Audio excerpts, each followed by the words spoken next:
Assalamualaikum warahmatullahi wabarakatuh. Kaifa haluk ukti semua? Semoga selalu sehat ya. Alhamdulillah ketemu lagi nih sama Umu di pembelajaran kimia pertemuan kedua ya. Kemarin di pertemuan pertama kita sudah membahas mengenai sejarah atom. Jadi atom itu ada perkembangannya sampai di mekanika kuantum. Nah, di mekanika kuantum ini kita sudah tahu bahwa ternyata atom itu tidak padat, tetapi dia mengandung komponen-komponen lain yang lebih kecil tentunya dari atom. Nah, pertemuan kali ini kita akan membahas atom dan partikel penyusunnya. Oke. Nah, atom dan partikel penyusunnya. Atom ini tersusun atas partikel-partikel yang lebih kecil. Bisa ada elektron, proton, neutron, ada muon, quark, spion, dan banyak-banyak lagi ya. Tapi yang kita bahas hari ini hanya 3 aja ya, gitu. Yang pertama adalah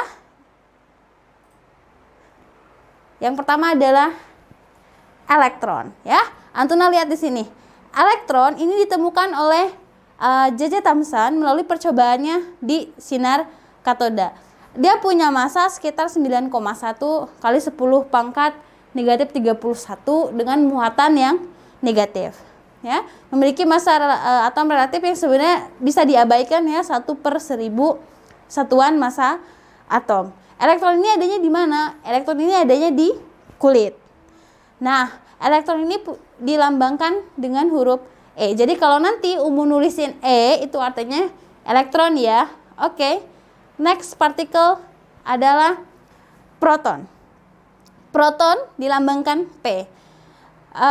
Ditemukan melalui modifikasi sinar katoda. Jadi selain ditemukan ada elektron dengan sinar dengan muatan negatif, juga ditemukan sinar dengan muatan positif yang masuk ke katoda dan dinamai proton.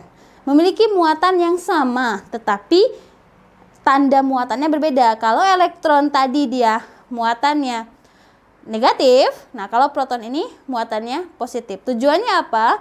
Tujuannya mengembalikan pada asumsi awal bahwa atom itu netral. Jadi kalau elektronnya muatannya negatif sekian, maka protonnya juga harus negatif sekian. Dan proton ini juga berada di inti bersama dengan neutron. Mempunyai massa sekitar 1,67 kali 10 pangkat negatif 27 kg. Oke, the last one. Neutron. Neutron ini temennya si proton ya. Neutron ini temannya proton. Jadi dia berada di inti dengan proton, diberi lambang N. Jadi kalau nanti umum menuliskan N, itu maksudnya adalah neutron. Ditemukan oleh James Chadwick ya melalui percobaan membombardir atom berilium, dan dia menemukan bahwa adanya partikel tidak bermuatan. Oke, memiliki massa yang sebenarnya relatif lebih berat dibanding proton, tetapi jika dibulatkan 2 angka di belakang koma nilainya tetap sama. Dan neutron ini tidak bermuatan, ya. Oke, kita lihat dulu. Oke, next. Nah, tadi kan ada di elektron itu kan di atom itu kan ada elektron, kemudian ada proton, ada neutron. Fungsinya untuk apa sih? Sebagai apa sih? Nah, ternyata perbedaan komponen atau perbedaan kandungan-kandungan elektron proton di dalam suatu unsur itu memberikan identitas ya, identitas unsur, yaitu nomor atom dan nomor massa. Oke?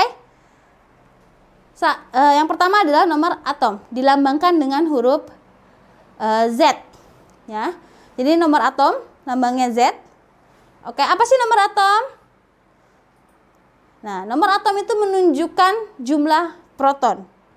Sebenarnya, beberapa ilmuwan itu mengatakan bahwa nomor atom itu menunjukkan jumlah elektron. Tetapi karena elektron itu bisa lepas, bisa diterima, bisa ditangkap, maka yang lebih stabil dikatakan bahwa nomor atom menunjukkan jumlah proton. Walaupun balik pada asumsi awal bahwa atom itu netral, maka jumlah proton itu sama dengan jumlah elektron. Oke, dan nomor massa. Nomor massa dilambangkan A. Jadi udah standar ya, Z dan A. Nomor massa itu adalah jumlah proton dan neutron. Jadi nomor massa ini yang ada di inti. Jadi jumlah neutron dan proton. Nah, unsur itu punya notasinya sendiri. Jadi kita lihat notasi unsur. Nah, inilah notasi unsur. Jadi nanti kalau ketemu sama soal-soal kimia, pasti unsurnya jika memang memerlukan nomor atom dan nomor massa, maka penulisannya akan selalu sama seperti ini ya. Jadi yang atasnya ini adalah A atau nomor massa, maaf. Di sini apa tadi? Adalah jumlah neutron dan proton. Dan sedangkan di bawahnya itu pasti nomor atom atau jumlah elektron atau jumlah proton, karena elektron sama dengan proton. Oke, sebagai contoh. Di sini ada Nah, di sini ada Mg2412. Nah, 24 ini adalah nomor massa. Dan 12 ini adalah nomor atom. Nah, karena kita tahu bahwa 24 ini adalah penjumlahan dari proton dan neutron, sedangkan kita tahu juga bahwa elektron itu sama dengan proton, maka dari sini kita bisa menghitung jumlah neutronnya. Jadi 24 dikurang 12, maka jumlah neutronnya adalah 12. Oke, next kita ke video dulu. Nah, mari kita lihat contoh pengerjaan bagaimana cara menentukan jumlah elektron, proton, neutron di dalam suatu unsur ya, atau suatu atom. Nah, biasanya kalau di sistem periodik nemunya nggak langsung kayak notasi tadi ya, tetapi dalam bentuk yang seperti yang Tuna lihat di sini ya. Nah, maka kita harus buat dulu ke dalam bentuk notasi yang tadi sudah kita pelajari. Nah, di sini, di Na ini, itu ada nomor 11, dan 11 itu menunjukkan nomor atom. Ya, nomor atom tadi nunjukin apa? Nunjukin jumlah proton dan elektron. Nah, kemudian ada yang 20 sekian koma gitu ya. Beberapa sistem periodik memang menuliskan secara lengkap, tapi biasanya kita bulatkan di 23. Nah, itu adalah nomor massa. Nomor massa tadi apa? Nomor massa adalah jumlah proton dan neutron di dalam inti. Nah, bagaimana penulisannya? Nah, pertama kita tulis dulu nih unsurnya, Na yang besar. Kita tulis 11, baru 23. 11 ini apa tadi? Ini adalah nomor atom, dan 23 adalah nomor massa. Karena nomor atomnya sama dengan jumlah elektron dan sama dengan jumlah proton, sedangkan nomor massa adalah jumlah proton dan neutron, maka jumlah neutron kita bisa ketahui. Coba caranya gimana nih? Yaitu dengan mengurangkan nomor massa terhadap nomor atom. Itulah nomor atau jumlah neutron. Jadi kalau 23 kurang 11 itu adalah 12. Jadi Na itu memiliki 12 neutron, 11 elektron dan 11 proton. Tapi dia punya massa atom itu adalah 23 atomic mass unit atau 23 SMA, satuan massa atom. Jadi bisa dilihat ya di sini caranya, mulai dari bagaimana dari awal sini, dari Na diturunkan ke notasi yang sudah kita pelajari tadi. Oke, coba dipahami dulu deh caranya ya, biar nggak lupa-lupa dan nggak ketukar-tukar. Biasanya kasusnya suka ketukar posisinya, yang 11 di atas, yang 23-nya di bawah, dan itu yang memang sering terjadi.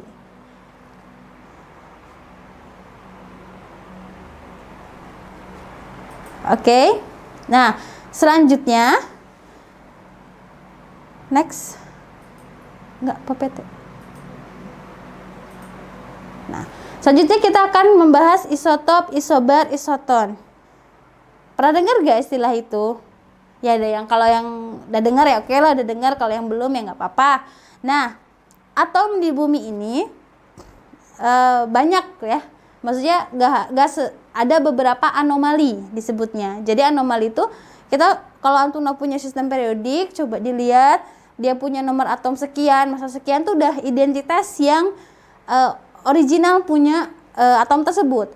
Tapi tidak ya, ternyata ada beberapa anomali atau beberapa unsur atau beberapa atom yang memiliki bisa itu nilai apa?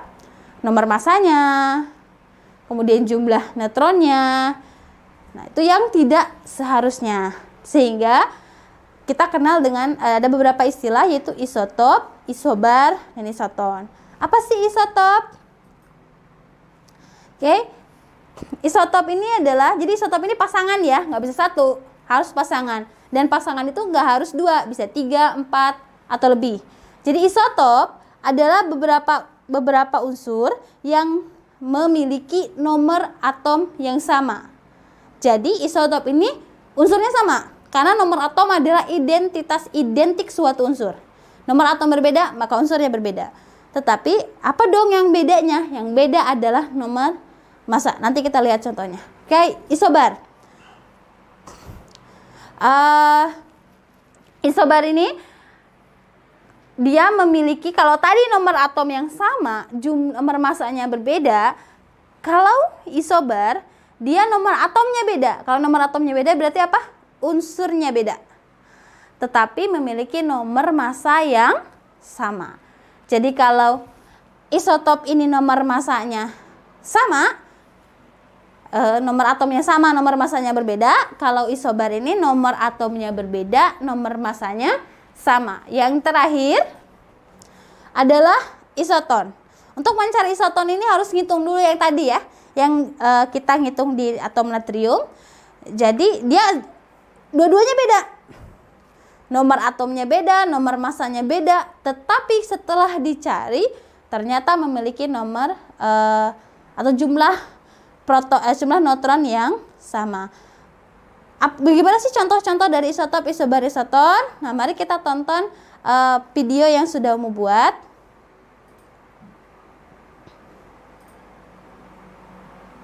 Nah, ini contohnya adalah yang mana sih?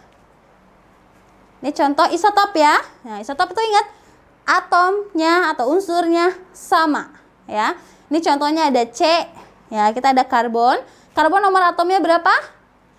Nah, sampai kapanpun karbon nomor atomnya pasti 6 ya. Ingat nomor atom itu identitas ya. Jadi kalau nomor atom beda maka unsurnya itu juga beda.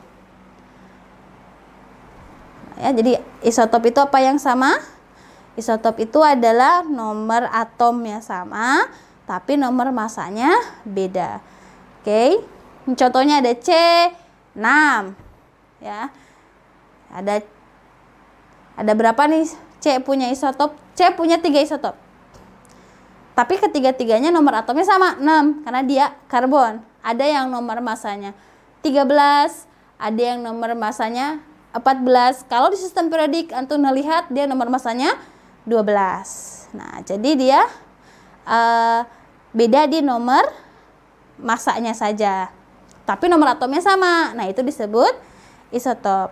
Nah, for your information, nah perbandingan isotop C13 dengan C12 itulah yang dipakai untuk menentukan umur tulang belulang. Misalkan ada fosil, nah, umurnya sekian ribu tahun, itu berdasarkan pada perbandingan isotop dari C13 dan C12. Jadi intinya di kita juga ada nih C13, tetapi jumlahnya masih seimbang, baru berubah ketika kita sudah meninggal. Oke, coba diperhatikan.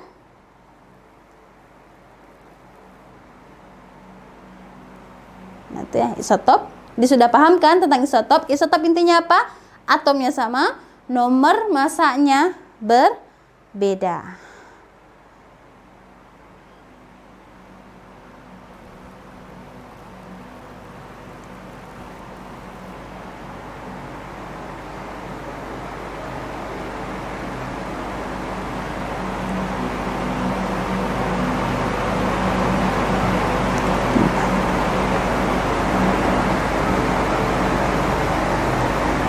Jadi ada tiga isotop ya untuk karbon ya. Ada C13, C14, dan C12.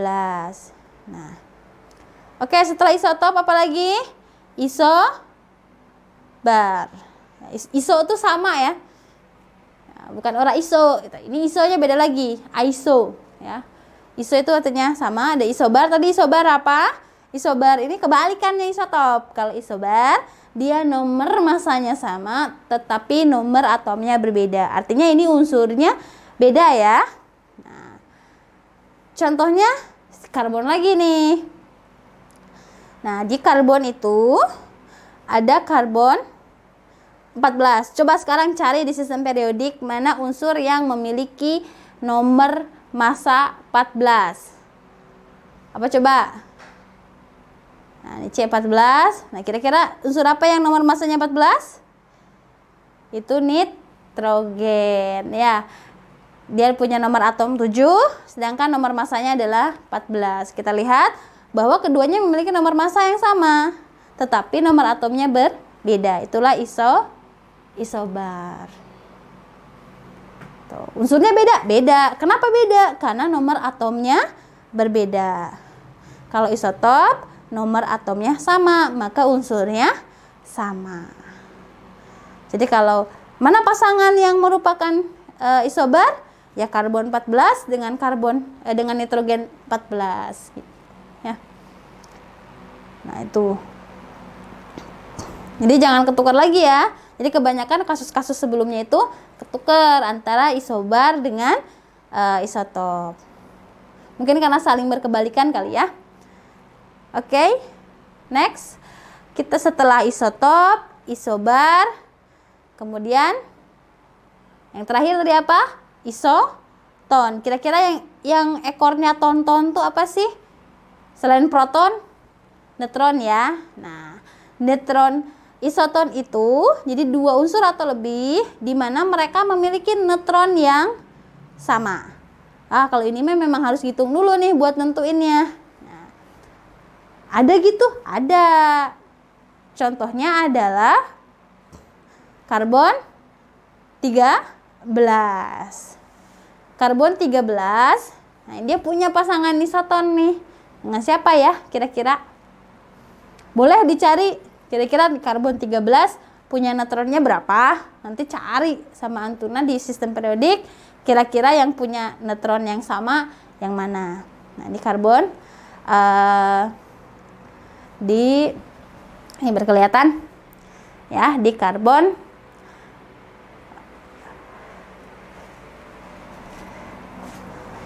di karbon 13 ternyata dia berisoton dengan nitrogen 14. Bener gak sih? Iya, dua-duanya beda. Unsurnya, nomor atomnya beda, nomor massanya juga beda. Tapi coba deh hitung neutronnya. Coba yang karbon 13 kurang 6 itu berapa? 7 ya. Nah, coba hitung yang nitrogen 14 kurang 7. Berapa coba? 7. Nah, neutronnya sama, maka dia berisoton. Jadi, kalau yang harus diingat lagi ya. Harus diingat lagi. Isotop, jadi intinya gini, yang unsurnya sama itu hanya isotop. Sedangkan isobar dan isoton itu unsurnya berbeda. Oke, next, materi terakhir. Nah, ini tentang ion. Ya. Oke, ion. Ion itu apa sih? Ion itu adalah atom yang bermuatan. Tahu kan kutub, ada kutub positif, kutub negatif. Nah, ion juga sama, ada ion positif, ada ion negatif. Next. Nah, kalau ion positif itu kita kenal dengan sebutan kation. Jadi kalau kation itu ionnya positif. Kalau contohnya ada Na+, ada Ca2+, kemudian ada Ti2+, dan Au+. Kemudian kalau ada yang tadi kan ada yang negatif, ada yang positif, sekarang ada yang next. Ada yang negatif. Nah, disebutnya apa? disebutnya anion. Nah, jadi kalau kation ini adalah muatannya positif, maka anion itu ion dengan muatan negatif. Contohnya ada Cl-, ada O2-, ada F-, dan ada S2-. Oke. Nah, yang kation ini kenapa dia bisa bermuatan positif? Karena dia melepas elektron. Elektronnya keluar dari kulit. Kehilangan satu negatif, maka muatannya akan menjadi positif. Kalau dia gain negatif, dia ngambil elektron, dimasukkan ke dalam kulitnya, maka kelebihan energi negatif, nah, dia jadinya anion atau ion yang bermuatan negatif. Terus next. Nah, jadi ini ada rumus apa sih nih? Nah, ternyata karena tadi elektron itu dia dilepas dan diterima ya, maka artinya ada perubahan dong ya, ada perubahan dari jumlah elektron tersendiri ya. Nah, ternyata bisa dengan mudah kita tentukan di mana elektron ion itu ditentukan dengan proton dikurangi muatan. Ingat, muatannya positif atau negatifnya diikutkan.